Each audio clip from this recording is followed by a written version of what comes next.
spite of all the Zach Brown contracts, all the horrors that Scott Dixon could conjure, it is now and forever Pullover. Pullover! Welcome back to Motorsport 101.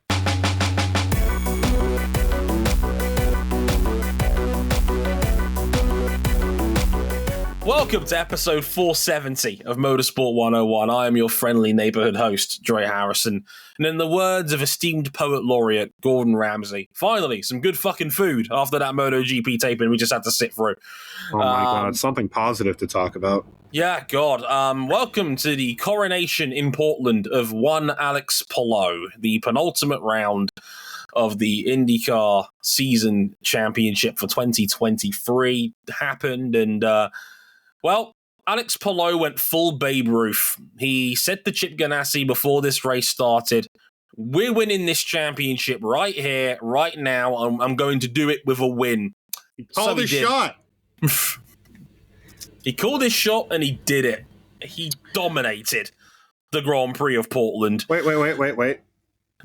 How many laps he lead? 69. Nice. Yeah. Thank you and good night, everybody. I've been Tjhe Harrison. Thank you very much for listening. That's the podcast. See everyone next week. Yep, see ya. Oh, whoa, no. Hold on. We need to expand on this a bit further. Yes, we do. As you can probably tell by now, joining me as ever for the third episode of this recording, and we're all a little bit strung out. It's Cam Buckley and RJ O'Connell. Say hi, gentlemen. Hey, everyone. Howdy. We told y'all. We told you it was going to be special. We told you. Look, we did not tell you directly. We probably didn't tell you directly, the listener, but we try to tell a lot of people. We're just like, I don't know what this Alex Palou guy is. It's coming in. He's driving for coin. He's got a Japanese co-sponsor. Is he really? Oh, yes, he is. Oh, he's actually better than that. Because then you gave him Chip Ganassi equipment, and he has made it everyone's problem ever since. Especially Zach Brown. I think I've said it a couple of years ago, and I will admit this here. I think the intro is the most appropriate place for it.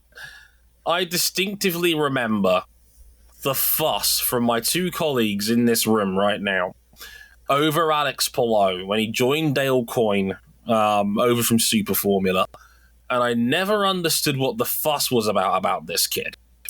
Even when he was at Dale Coyne, had a very good rookie season at Dale Coyne, I was like, well, Dale Coyne's raised a bunch of youngsters and rookies into decent seasons like Ed Jones. That doesn't necessarily mean they're going to be anything special.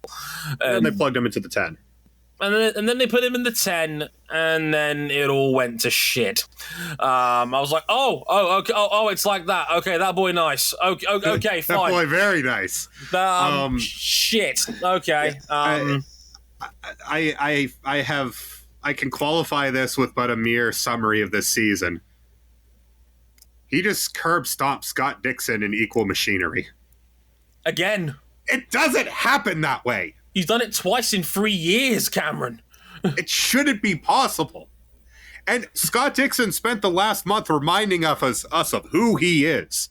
Because he is still him on his day. And he was excellent again this weekend. Should have really finished at least in second place. He was screwed by another, what I like to call IndyCar competition caution. Yeah, the worst thing we could talk about on this episode compared to a MotoGP caution is IndyCar's subjective yellows.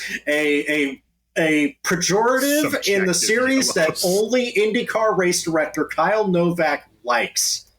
Because I don't know of anybody else that likes this.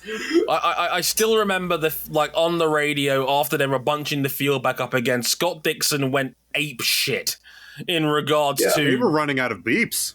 Yeah, like the bleep machine was working overtime. I had to get a new hamster in the wheel. It's like that scene in SpongeBob where he goes... it took so long that they had to hire a new voice artist to do the voiceover. Because... Mr. Krabs, you want to know what I think? Mrs. Puff pulling out the dictionary. Yeah, it was one of those moments. He was apocalyptically angry at the fact that Rosenquist had jumped him because, again, IndyCar had given him the luxury of being able to choose whether to go in the pits or not before the caution dropped for Augustine Canapino's, at the time, beached car. More on that in a little bit as well, but we will talk a little bit about Palou. We will celebrate his reign of terror / dominance on the IndyCar series. I wonder if they'll call for a technical directive to stop Alex Palou from dominating again for next year. Who knows? Pipe down, Lewis. We'll have to wait and see on that one. We're going to talk a little bit about IndyCar's most popular man, well, second, Romain Grosjean. As it turns out, he really will be leaving Andretti at the end of the season. He might be done in IndyCar in general. We'll have to wait and see. Maybe. But certainly his time in the yellow or multicolored number 28 entry is also pullover, or Grover, I should say, really, because I think that sounds catchier. It's Grosjean. And we're going to talk about a little something we don't normally talk about on this show, and I think it's very fascinating to bring it up. The Leaders' Circle, and how that's played into what I like to call IndyCar's relegation race. It's a fascinating point of topic to talk about, and it's something that I feel like it's very fun. So we'll talk a little bit about that later. Also, I love the fact that in our chat, Steve, who's listening in, hi Steve, goes, why would Freddie Spencer do this? Which, not today, Steve. Eddie, yeah. Once he gets a reprieve, it was everything else wrong with MotoGP. We're gonna talk about a relegation battle that has nothing to do with Everton. Indeed. Here's where you can find us. Motorsport101.com. Indeed, you can find us on there. We've got reviews of all the weekend's action from yours truly on there if you want some extra opinions. If you want to back us on Patreon, you can at patreon.com/motorsport101. $5 gets you early access to all of our episodes. You can upgrade to 10 to listen to these episodes live as they're being recorded, like Steve and Jason are right now. Thank you very much for joining, fellas. They've been here for, I want to say, something like 3 hours already. You guys are sick. In the tape. It's about 7:25 Eastern time right now. We started just after 4:30. Yeah. Sick. Thank goodness it's not. Thank goodness we weren't recording. Look, we're not recording this tomorrow because, hey, NFL's back. Hey, this is the reason why IndyCar ends in early September. No kidding. Thank goodness for that. So all of that, thanks again to those guys, the sickos that are still listening in as we speak. Shout out to them as ever. Social media, Dre underscore motorsport, Dre underscore WTF1 on Twitter. I got the wrong employer. C Buckley 917 out of RJ O'Connell. Motorsport underscore 101 for the Twitter account for us. Motorsport 101 pod for the podcast itself. If you want to follow us on Instagram for all that good stuff as well, all of our social media on our website, of course, Motorsport 101 as well. So let's celebrate with some chicken, and let's talk about Alex Palou winning the Grand Prix of Portland coming up right after this.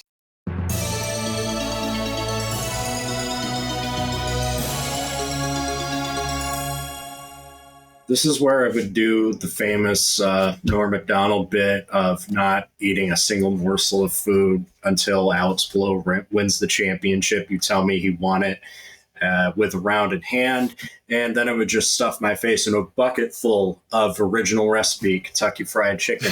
Hey, by the way, did you know that for the first time since the reunification of North American open wheel racing, we had somebody win the national title with a race in hand? He's done it. Alex Palou dominated the Portland Grand Prix, leading a very nice 69 laps en route to his 5th win of the season and the first early title win in IndyCar since unification. You have to go back to Sebastian Bourdais in 2007 at the Champ Car World Series to find the last driver who won it before the final round. Bourdais also did in 06 and 05. And oh, by the way, in 05, on the other side of the split in the IndyCar series, a gentleman by the name of Dan Weldon did the double and won the championship with a round in hand. Palou won over Felix Rosenqvist, who made a late final stop before a caution and got himself a season-best second-place finish. And on top of that, got himself some job security on top of that, not McLaren. And Scott Dixon valiantly finishing third as the last man who could have stood in Palou's way on the road to the championship. So, Dre, what'd you make of Palou's drive and him clinching his second Astor Cup? Shout out to Scott Dixon before I really get into this, because Dixon was the only man in Palou's postcode all day long, essentially. He tried. He tried. He gave it everything he had. He dumped his entire push to pass by 2/3 distance. He tried to get back ahead on track position. He failed on that front too. And that's only for one reason, and that reason is because Alex Palou is that fucking good. Dumped his push to pass, trying to undercut him, and Palou came out with a bigger gap up front. Yeah, Alex Palou is him. Like it reminded me a lot of the Indianapolis win, the first one he had there that started the hottest run of his incredible season, where he won 4 out of 5 after the month of May started, where Palou on the primary tire is just otherworldly fast. Like no one drove in the field, away from no Rosenquist. one in the field could touch him. Like you got to remember, right? Because let's not forget, this race started with Graham Rahal on pole, and he was fantastic in qualifying again. This was going to be the day that Graham Rahal finally ends the 6-year streak, and it looked like that in the first stint. And then once pit stops cycled out, no, it was not. Nope. Like he passed Scott McLaughlin. McLaughlin dominated this race last year. McLaughlin was pushed aside and was passed off camera. I know he was on the alternate to start off the race, and the alternate was not an ideal race tire at all. But Palou on scuffed primaries. He was faster than fresh alternate runners at the starts of their stint.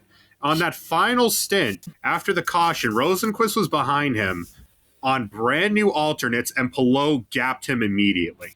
Palou did not use a single set of sticker primary or Firestone Hollywood tires during the entire race. In a race that was supposed to be on the red, aka the Firestone Wolfpack tires. Too sweet. No. Yeah, I mean, it just called his shot. He knew. He fucking knew how fast he was, and he was in complete. He dictated the entire terms of engagement of this race, and Dixon was the only man who could even stay reasonably close to him.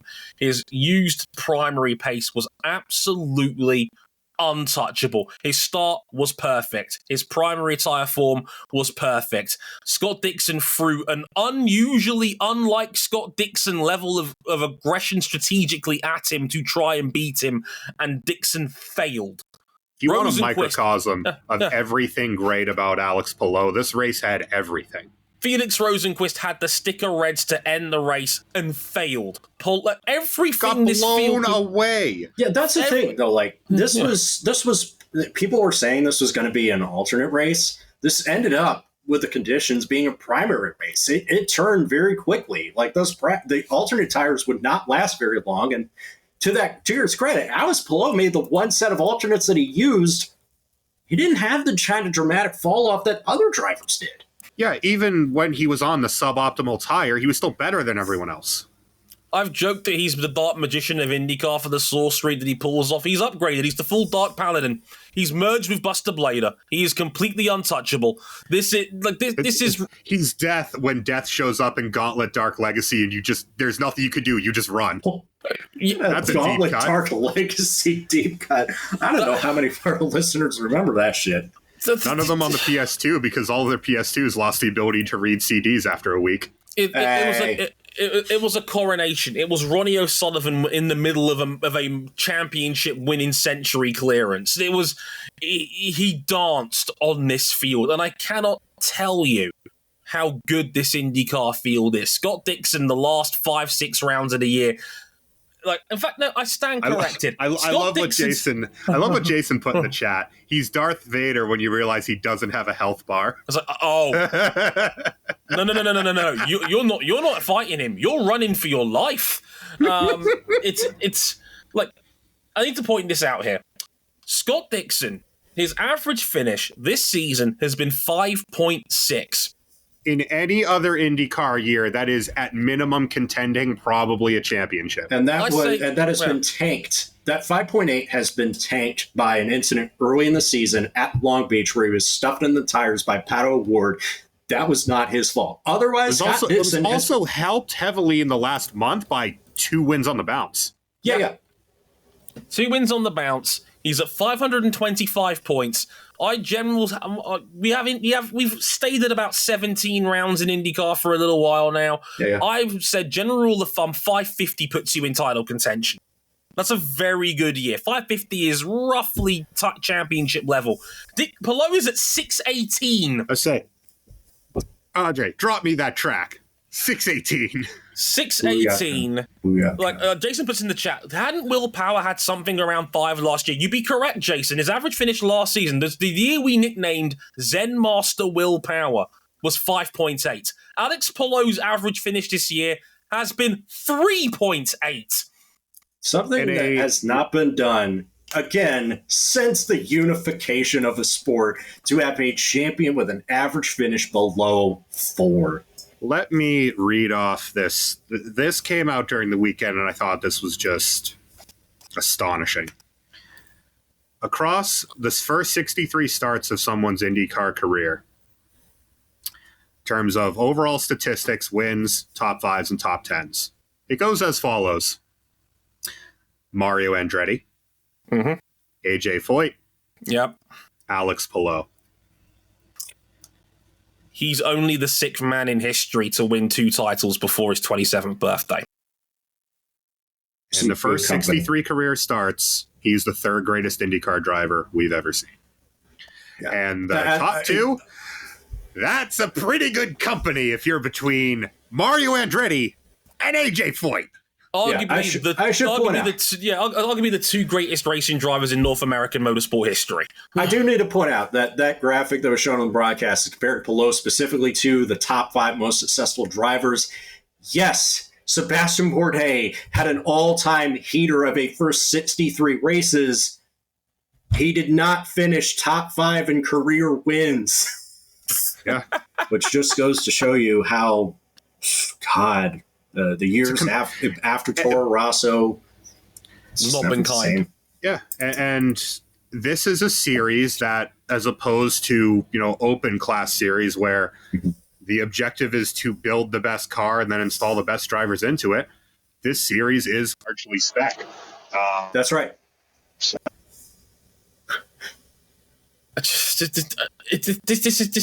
These stats, these numbers, this season. There? Yes. A little bit, be fine, but I think you're fine. Like I said, overall, these numbers, these stats, everything that has come together this season is absolutely outrageous from Alex Palou. They are unfathomably great. This is the greatest single IndyCar season I've ever seen in the last 8 years I've been a fan. And I've watched some quality seasons. Like, I watched Dixon in 2018 completely rip this field open. It was not like this. Keep in mind as well, right? That 618 is with a regular points Indy 500. Single point 500. A regular points Indy 500 that Palou. After that was the race, so he was dead to rights because he got cleared out in the pit lane. Yeah, it was beating the brakes off the field and got speared by Rinus VeeKay.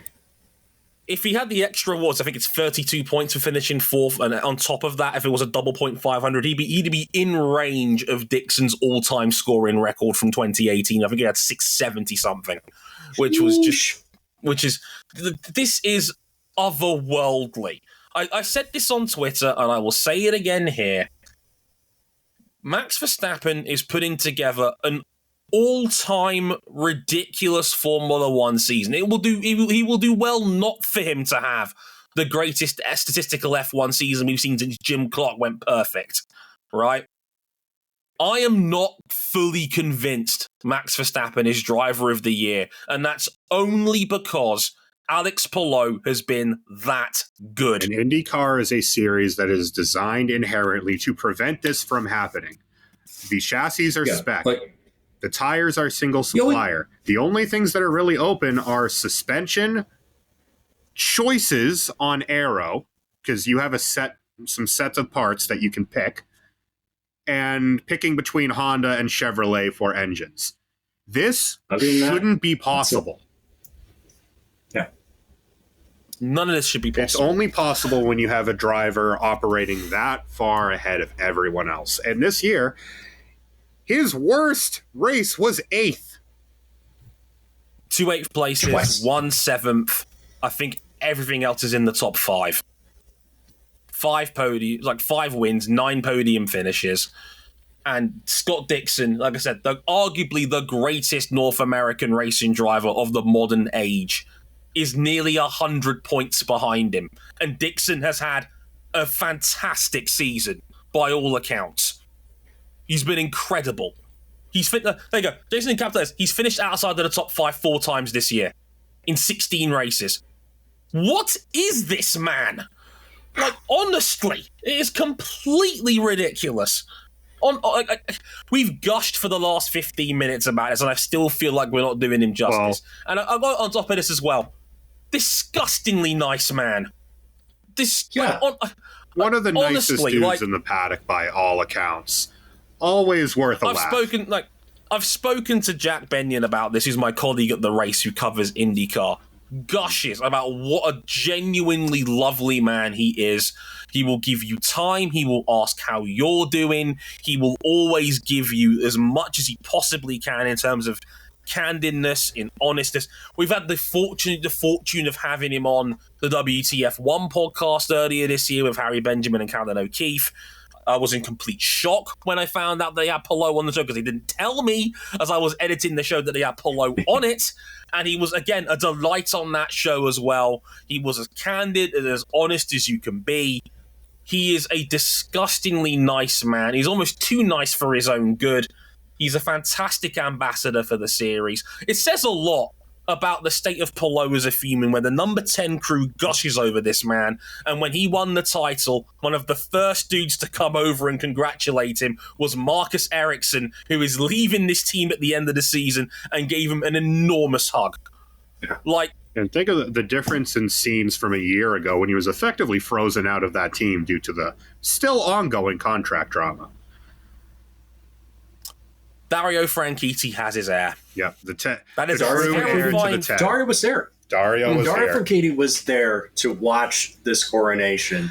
And talking about the contrast in scenes from a year ago when we thought, is Chip going to pull Alex out of the car this week or next week? Chip Ganassi is in victory lane. Kevin Lee asked him, so is Alex going to be in your car this year? Chip says, Alex Palou is going to be in our car. I can tell you that much for sure. Oh, yeah. Chip likes winners. And, Alex Palou has been terminally winning this year. Allegedly, a 3-year deal apparently has been extended to Alex Palou, from what I've been told. He is your guy. Oh, and by the way, Chip Ganassi also just got Linus Lundqvist for the 8 car. What the hell were you doing, IndyCar? So they have their guy who is in his prime beating everyone's ass. They have the wily old fox of Scott Dixon, who's going to stay there for as long as he wants because, well, Scott Dixon and Chip Ganassi. A combination as old as time and as successful as ever. And, the new guy that you can mold into whatever you want him to be. A reminder that Scott Dixon still beat the hell out of everybody in IndyCar this year not named Alex Palou. Yeah. He exists in this chasm where he's way behind Palou on points, but he's way ahead of everyone else because Newgarden had another pretty mediocre showing. He had he's 56 points ahead of Joseph Newgarden in third. Dixon's in the land of his own. Yeah. Yeah, I talked about it during the race. Like Joseph Newgarden, who won 4 races this year, has quietly put together one of the greatest mediocre seasons. It's like, oh yeah, he won almost every oval race on the year, won 4 times, and has led almost twice as many laps as anybody else this year. He finished third. You know what I've said about Carlos Sainz, where he's had the most C+, A- season I've ever seen? That's Joseph Newgarden this year. Absolutely bonkers. RJ. Yeah. We picked a good one. I think we picked a good one. You don't win. That boy's special. We gushed after this guy's first Super Formula win, which, by the way, was in some of the worst rain conditions I have ever seen where a race wasn't red flagged. Yeah. By the way, he grand slammed that race. Mm-hmm. By the way, he grand slammed that race, and the Nakajima racing team that he drove for hadn't won a race in 9 years. Yeah. You don't pull that off. without being very, very special. He had a chance to be the series champion going into the final round of that year, and if the race hadn't turned out so poorly, who knows? Up against, Jesus and Christ. look, there's some really goddamn great drivers in Super Formula. Hashtag watch Naoki Super Formula. Yamamoto. Yeah, absolutely. Nick Cassidy ended up being champion that year, and he's been great for Envision in Formula E, and he's going to be just as great for Jaguar. Dre, I know you were very, very happy that Nick Cassidy is here and not somebody else alongside your mans. Anyway, I'm on a tangent. And Nick Cassidy is a fantastic racing Look, driver. He's been brilliant in Formula E for the last couple of years. You don't do what he's been the doing without being really goddamn special. The naughtiest thing that Alex Palou did was blocking Elio Castroneves on cold tires coming out of the pits. And, race control should have looked at that. At most, that's a drop one position penalty. Other than that, Palou had a perfect race. Yeah, he had probably the closest thing to a perfect season you're going to see out of modern IndyCar. The only in a unified era with more full-time teams than anybody else, and the only things you can change with a car are select aero bits at select tracks and the dampers. And he just ran this field over on a scale we literally have not seen on one side of the split since 2005, on the other side of the split since 2007. The unified IndyCar series does not know a beating of this magnitude. Good luck. I was even going back through Racing Reference for stats to find the last highest finish before 1996. It was Rick Mears in 1981. Oh, Rick Mears, that guy. Fuck off. Pretty good driver. He was all right. One of the greatest ever. Okay. Yeah, I mean, the only blot on this season wasn't even his fault, and it was taking a dominant 500 and taking a Renus VK to the side pod. Oh, and he recovered and finished fourth in that race. Fourth. Man, dude, what can we say that hasn't already been said? I like to look very smug right now because I picked this. You did. That man is special. I did not have the courage to do so because look, I didn't know what was going to come out of this year. We were all going on this thinking, yeah, this is a lame duck year because Palou's on his way to McLaren. Now, we didn't have the foresight at the time to predict what was going to happen in the lead up to the Brickyard Grand Prix in August. Mm-hmm. And that's going to cause some headaches later on down the road because McLaren is still trying to get 8 figures out of Palou and his new management. I remember a month into the season when Romain Grosjean was looking like championship favorite. Is that a good way to segue? It's not a good way to segue because it doesn't feel good. Because Andretti Global announced heading into the weekend, and Romain Grosjean announced that he will not be returning to Andretti Autosport next season. Frenchman has already committed to some role in Lamborghini's new LMDH program, and he does still have offers on the table, including one to reunite with the team that brought him into the sport, Dale Coyne Racing. Should he still be in the series, and what have you made of his time as yellow? I think I can answer the first question. I've been harsh on Romain Grosjean at times, especially after the spring, but yes, he should still be in the series. If you're a team like Dale Coyne Racing, you are not serious if you're expecting Stingray Robb or Devlin DiFrancesco to be your number one option. Yeah, other than the fact that apparently Stingray Robb's going to Andretti. Good God. That's got to be what in the hell is Michael smoking? Dude. Money. Lots of money. Supposedly 9 million clams. Dude, what? Yeah. No, apparently, does Andretti Global need to make a trade for cash considerations? Unironically, and this is from discussions from Marshall Pruitt's kind of YouTube. Is it a podcast? It feels like a podcast. It feels like a podcast. In this case, more of a vlog. Friend of the Indianapolis Star, Marshall Pruitt, by the way. Originally the figure was around 4.5 million. It is now doubled to try and get where the hell's he getting that into the 29 where car. the hell's he getting that money from? All we know is that Devlin doesn't have it anymore. Oh God, yeah. I mean, look, For those who don't know, I did a race review of this race. Of course, you probably knew that if you listened to me already. I went into a deep dive on this. I crunched the numbers on this season, and look, I came to one conclusion here. If Grosjean's been cut from Andretti, it's not for performance reasons. Like, I looked at the numbers across the board. The first thing I noticed, one, Andretti this year has been a bit worse than I actually thought they've been. Dude, Kyle Kirkwood has been the only driver that's performed at or above expectations. Well, and because, Dre, it's looked good in terms of pace. Sure. And then it just falls apart. It doesn't transfer to the stat sheet. Is what I looked at Grosjean's. I looked at the key stats of Grosjean last season. Last season, he was 13th in the championship. He had 321 points. He had a podium finish. 3 top 5, 7 top 10s across the 17 races. Through 15 rounds this year, so this is before Portland, he was 12th overall, 271 points, 2 podiums, 2 top 5s, 3 top 10s in 15 races. And this is a guy that was bitterly unlucky at the start of this year. He was robbed of at least 40 points in St. Petersburg, given the McLaughlin incident. You give him the 40, no, not the 50 out of that race, and I'm being harsh when I only say 40, he's about even, is what I would say. Think about Texas as well. Texas was, again, very, very marginal incident with David Malukas on that one. The punishment did not fit the crime, in my opinion. Barber, again, bitterly unlucky in that one as well. Pass failure. You give him another 50 points, he's broken even from last year. And no one was complaining about Romain Grosjean overall last year. Well, I think Alex Rossi was.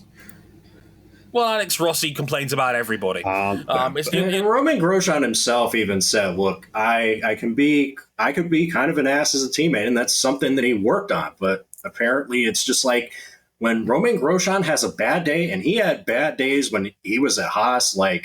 It could be miserable for all the other people working around him, and we saw that blow up at the Indy Grand Prix in May. We saw it again at Portland. Michael Andretti said, hey, something to the effect of when he has these bad days, he can be tough to work with. I mean, you can be a dick if you're winning. Winning cures a lot of ills in this sport. If you're not winning and you're blowing up at your crew like that, and as much as I am a historic Romain Grosjean fan, I'm still mad about Japan 2013. Yeah. You see, too much of it this year has been on him too. Be able to, there's a portion of that. To be able to, berate your team like that. You have to be able to take accountability.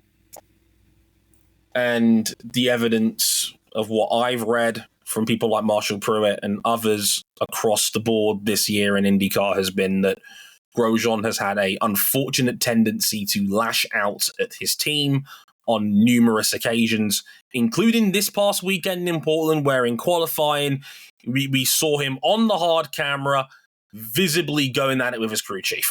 Yeah, that's crazy. Paul Tracy almost got fired from his team because of that in '98. But though, to be fair, Paul Tracy almost wrecked his teammate at Houston one time. And Barry Green, his boss, told him, "You deserve that, Paul."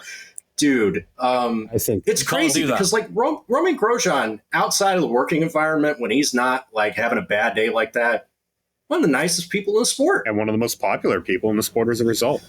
People love him, and rightly so. He's a good person with a good heart, and I know that he means well in how he gets down, but he's got a short fuse. There is no getting around that. We've seen multiple times on hard cameras. The evidence is overwhelming that he has a short fuse and he takes it out on his team, and you cannot do that in public in motorsport. People will eviscerate you for it. And he's a passion.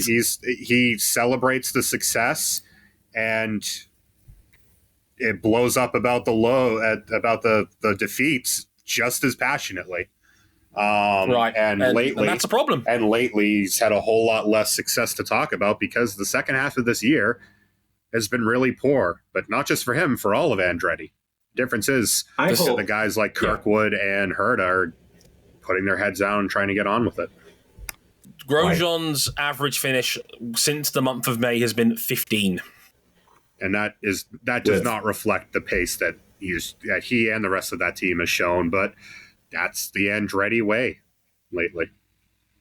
With 4 retirements, not all of them have been his fault, but none of them has been his fault. I want the coin thing to go through, and I hope that it rekindles like some of the form that he had in 2021, where he should have been rookie of the year if not for the fact that he didn't run every race. Right. I know, like, he's coming up to 40 years old. Like, Romain Grosjean in IndyCar was always going to be, was never going to be a 20-year thing. There was not enough time for that. But the time at Andretti Autosport should never have gone as bad as it did. I'd say, like, it's been a disappointment. But then again, Jack Harvey and Simon Pagenaud going to new employers was supposed to work great for everybody involved, and none of it did, and that's before accounting for Pagenaud's injury. Don't get it. You know, I'm really sad. I know. Me too. Like, because it wasn't supposed to go this way. The Indy 500 death lineup. I mean, it's been successful in sports cars, although under dubious circumstances, given the recent happenings with Meyer Shank. I really hope this isn't the end of Simon Pagenaud. I really hope so too, because like Simon Pagenaud can still offer something. Like, I know he turns 40 years and next year, and this is all contingent on if he is ever cleared to race again at this high level. He can still offer a team in the IndyCar series something, and I know for damn sure he could still offer a team at the highest level of prototype racing something for many, many years to come. But I'll just have to wait and see if he could race. If this is the end, first of all, I hope his quality of life is such that he can be okay. And I feel like I picked a good one. Yeah, you picked a great one. He's one of the best drivers of this era. He has won everything you can win in this sport. Let's not forget his incredibly dominant 2016 Astor Cup campaign of his own, where he laid waste to this field. I think he won 7 races that season. Yeah. He was so good. Most dominant Indy 500 performance of the modern age in 2019. Yeah. Swept the month of May and ripped it out of Alexander Rossi's hands at the time when Alexander Rossi was the guy, pound for pound, at Indianapolis. Yeah, he was the best 500 driver in the field year on year. A constant, perennial, angry threat to win the 500. The only bright spot of Penske's 2021 Indy 500 run. Oh, yeah. Podium finish there, too. And just on top of that, a live wire that didn't take himself too seriously in this series, was always prepared to have a smile and a laugh, did a lot to promote the series and his time at the top, and was never afraid to be himself or speak his mind in a series that lets you speak your mind. And that's what made him such an incredibly charming and likable person. When I got to see him in 2016, actually before the start of his absurd run, when they were promoting that Boston IndyCar race, that turned into a whole bag of dicks. That turned into a big bag of dicks. And I knew him from sports cars, and my dad can attest to the fact. I went up to talk to him. No one was around him. And I told him I'm a big fan because I was a fan of him in sports cars, and he goes, "You know me?" That's great. And we talked about sports. I talked to him for like 15 minutes, not only about IndyCar but sports cars too. And even when I went to Petit Le Mans with RJ and a whole bunch of the crew in 2019. Yeah, Simon was there. Had a minute to chat while he was walking to the car for qualifying. Always made it a point to take a moment for a fan because, in his own words, that's what he wanted when he would try to talk to a racing driver when he was a little kid. So, it's beautiful. Yeah. If this is the end of Simon Pagenaud, I am glad I got to pick him as a racing driver as a fan. You did good. Without you did good. a great driver, a great person, and we hope it's not the end. And of course, continued best wishes towards Simon, Haley, and of course the whole family. Hopefully, it's not the end of the story for Simon Pagenaud, one way or the other. Now, let's talk about something quite interesting there.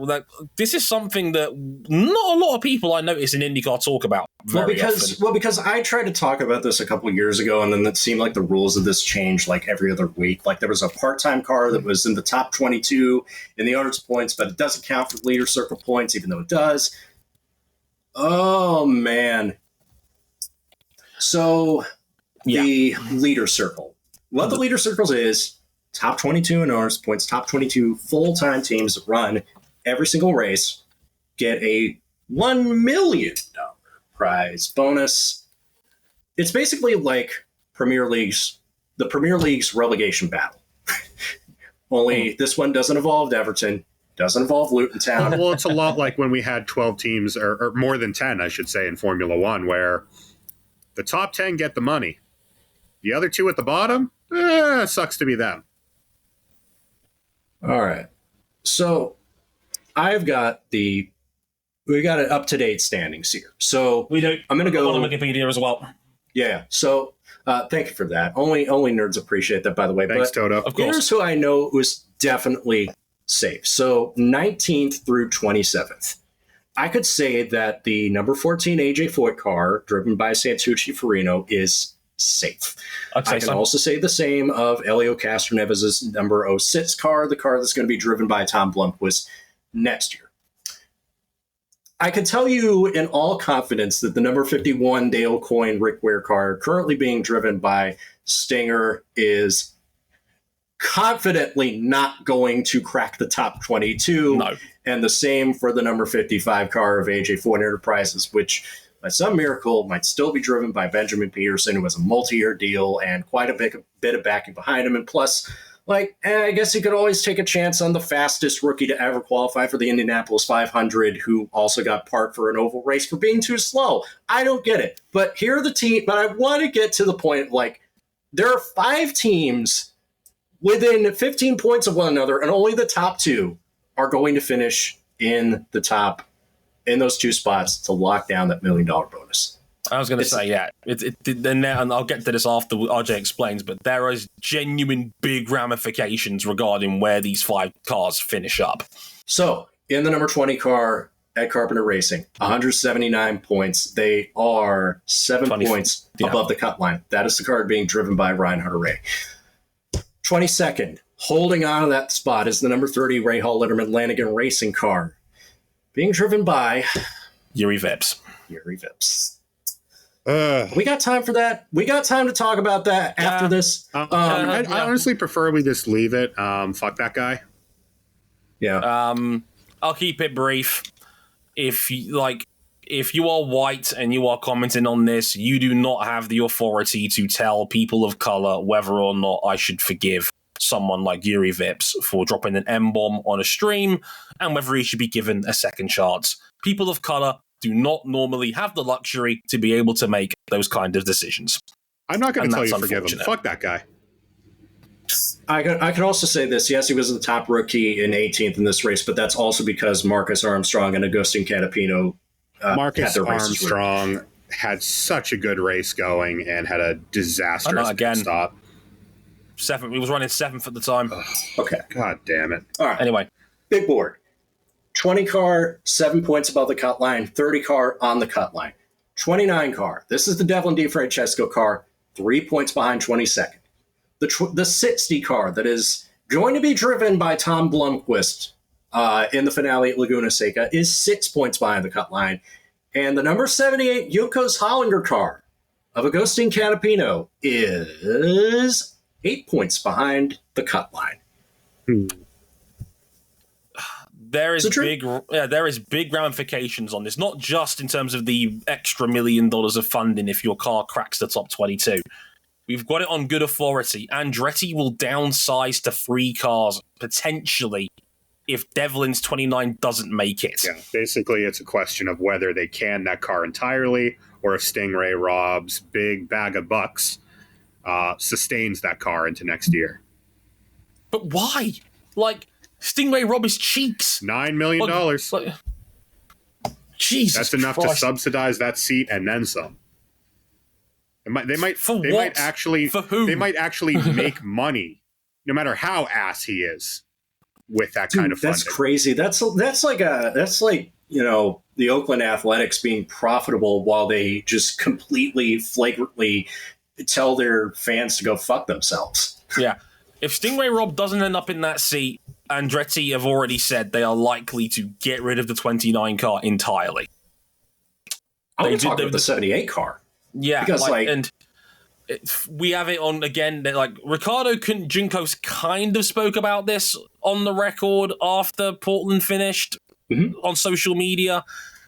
He claims that there is an agreement to keep Canapino for next year. Allegedly, behind the scenes, he's telling people that Canapino likely will not be back if he doesn't make it. And it's a shame because Canapino has done, generally speaking, nothing really wrong this whole season. He's been great for the sport. He's been quick, but at the same time, he has been a bit erratic. I'd say more in the second half than the first half, which is surprising to me, given the way his results have dropped off a cliff. Yeah. The last 5 races, 26th, 20th, 21st, 22nd, 26th. Yeah. That's a problem. First half, he was doing solid. And yeah, he's also got 3 12th places this year, which is not bad at all for a rookie. Yeah, it's just the trend needs to go back in the other direction. Yeah, it's like his end of year form has dropped off a cliff, which is a bit of a problem, and that's been unfortunate. And like allegedly, Juncos has said on the record he will run 2 cars no matter what next year. The question is Canapino going to be in that chair if he does?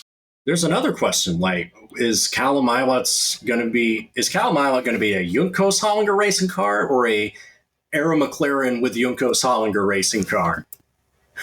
I love that Juncos also said in that video that a lot of these talks happen about McLaren and other places, but they don't actually go anywhere, which is a really polite way of saying that Zach Brown is often full of shit. Or at least I'd like to think that in my head. I think that's legit. Personally. I think that's correct to think. Also, just think of the irony it would be to see McLaren and Juncos Racing join forces. Christ almighty. like that only just dawned on me. Oh, my God. God. Fernando Alonso and Kyle Kaiser from completely opposite ends of the world just completely spit out their drinks. Yeah, it's wild dead. On that one. I got better. Yeah, that's another one to come into play. I'm pretty adamant that Rahal Letterman Lanigan Racing cut Jack Harvey 2 rounds out because of this entrant point situation and rolled the dice on Vips. Yeah, it is. Which is crazy because like you're throwing him at, yes, he's been testing for them since October. Hashtag it's like my friend, it's like Holly Anderson of the Shutdown Fullcast frequently says they wanted to, so they did, but like even he was struggling to acclimate. You're throwing a rookie into this spot? Because Jack Harvey was ultra cheeks. Yeah, he was awful. And Daly could have gotten you these points. This year? I don't know about that. Connor Daly was also cheeks. Connor Daly was also cheeks, and he's the reason why the 20 is in such a deep hole in the first place. There was a couple... Hunter Ray has not been anything special. But been more special we kind of knew that going in. More special than the last guy in the seat. It's unfortunate. Yeah, I don't know. So who gets it? Who gets these last 2 spots? Because I think for me, Ryan Hunter-Reay is going to do just enough at Laguna Seca, and I think Tom Blomqvist is going to jump 2 spots because like he needs a good result to really kickstart his 2024 campaign. Yeah, and he was in the time we saw, he was quick, if nothing else. We know Tom Blomqvist is fast. I'm looking at the scoreboard. It's a lot of work for Tom to get up 2 spots. He needs 6 points, though. 6 points, which at that back end of the table might be 5 or 6 positions. Yeah. It's the difference between... Yeah, there's the difference between like 17th and 24th. I like right now, I can't believe I'm saying this. I think Devlin's in the best shape. Wow. That has never been said on this podcast and never will be said again. Devlin is 3 points below the line, and he's got Vips directly in front of him. I can't believe I'm saying this, but in that scenario, I would probably take Di Francesco over Vips given the current climate. To save that car at Andretti Steinbrenner Racing and to keep Stingray Rob gainfully employed. Yeah. Woof. I think Devlin gets there. I really do. I'm not convinced on Vips. I think that was a desperation Hail Mary throw from Rahal Letterman Lanigan Racing to put him in there over Harvey in the first place. I think Canapino is too far back. The only blessing for him is that Juncos went really well at Laguna Seca last year with Canamilot. Maybe setup-wise, they might have something that might get Canapino in the top 15. If he does, maybe he pulls off a miracle here. It's going to take a miracle. It's going to take a top 10 finish from one of those dudes to really shake it. Because the way the scoring works, you don't start jumping up on 2 points per spot until you get to the top 10. It's a point per position from 11th place downwards. And of all those cars, only one of them has a top 10 finish all season. That was Connor Daly in the 20 car at the Indianapolis 508th. Yeah. So you're talking, if you're 8 points back, you're likely looking at 8 positions. That's hard to pull off at the back end of the field like that. Oof. I think the best shot you have is Devlin leaps over Vips into 22nd. That's my shout. And look, here's what I'll say on top of all this. They need to expand the leaders circle beyond 22. I agree. You cannot champion expansion in this series and talk about, we got 27 full-time cars, but then you're only paying 22 of them to be there. It's the same. It's the same as Formula One a few years ago when we had more than 10 You're asking teams. teams to retract. You're asking teams to sacrifice and make bad decisions and retract. You can't be sitting there saying, yeah, let's get more cars on this grid and then not pay them for being there. Open your wallets or don't bother. That's why we said that about IndyCar this year. Many. Spend some damn money. I love me some IndyCar, but the fact that 5 cars are not going to get paid to be there, and $1 million is a significant amount of money. For that's 20% of a team's budget roughly for the year. That's like two Las Vegas Grand Prix tickets standing room only. Why do you think the teams in the current climate of Formula One are pretty much all banding together to try and stop another entity, Andretti, joining? Global. Because if Andretti Global gets in, someone has to finish 11th in the constructors, and someone ain't getting paid. But here's but to that I say, Formula One, you're making more and more money. You need to open up that prize pool. You can do it. Say the same here. We know Penske ain't broke. Roger Penske has stacks. There's no good reason why this isn't opened up, and gestures wildly all of the other things that we've said this year regarding IndyCar not wanting to invest in themselves just comes right back to the fore. If you want more cars, it's too much of a risk. We shouldn't be talking, don't get me wrong, we're all a little bit guilty of patting IndyCar on the back when cool things happen. It's cool that there's 27 full-time cars on this grid. There is no point in celebrating that if you are risking 2 or 3 of them getting blown up every year when they can't make the leaders circle. Yeah, and not only that, we're having the discussion of leader circle expanding to basically just be the equivalent of NASCAR charters. So right, yeah, in that sense, if you're pushing for that, you should be pushing for more leader circle teams. That's what you should be pushing for. Yeah, you want them. If you want a more stable sport, right? And you get more stability by having more guaranteed teams and guaranteed cars. You want a sport that's so stable that you're threatening the one big draw of the difficulty of qualifying for the Indianapolis 500, allegedly, try and make that happen. So open your wallets up, IndyCar. I know you can do it, Roger. You've more than got the money and the capability and the resources to do so. If it was about paying cars to show up for the Indy 500, it wouldn't even be a question. Right. Yeah, and the fund that barely got to 33 last year. You know, we got there a bit more comfortably this year. We had to bump one dude, but like it was, it's not ideal. Like I'm not even saying 27. Can we get it to 25? 25. Give me 25. 25 in the leader circle. Just I don't want 25-8 at the 500 again. Right. I think we should have learned that lesson 30 years ago. Oh, Agreed. The IndyCar season finale is sadly it's a bit of an exhibition race on this occasion. I guess there's a fun fight for third in the championship between Newgarden and O'Ward, and we're not going to keep half an eye on if you're that way inclined. The Given Sake is always a fun track. It produces fun races. We'll see how that goes down. Championship decider, the final race of the season this weekend at Monterey Laguna Seca. Hope you're there for that. Don't worry, we'll also do an IndyCar season review in a couple of weeks' time as well. They're always fun to break down and have a look at. I think there's a lot of interesting stories beneath the obvious Palou surface this year.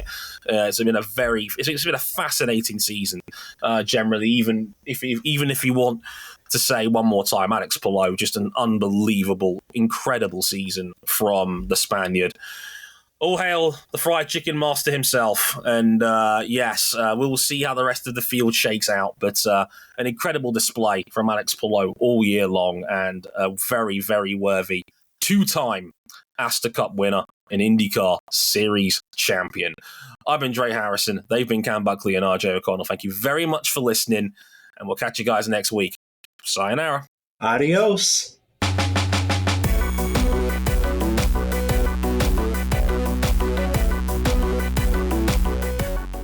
I think Ryan Eric King just woke up in a cold sweat.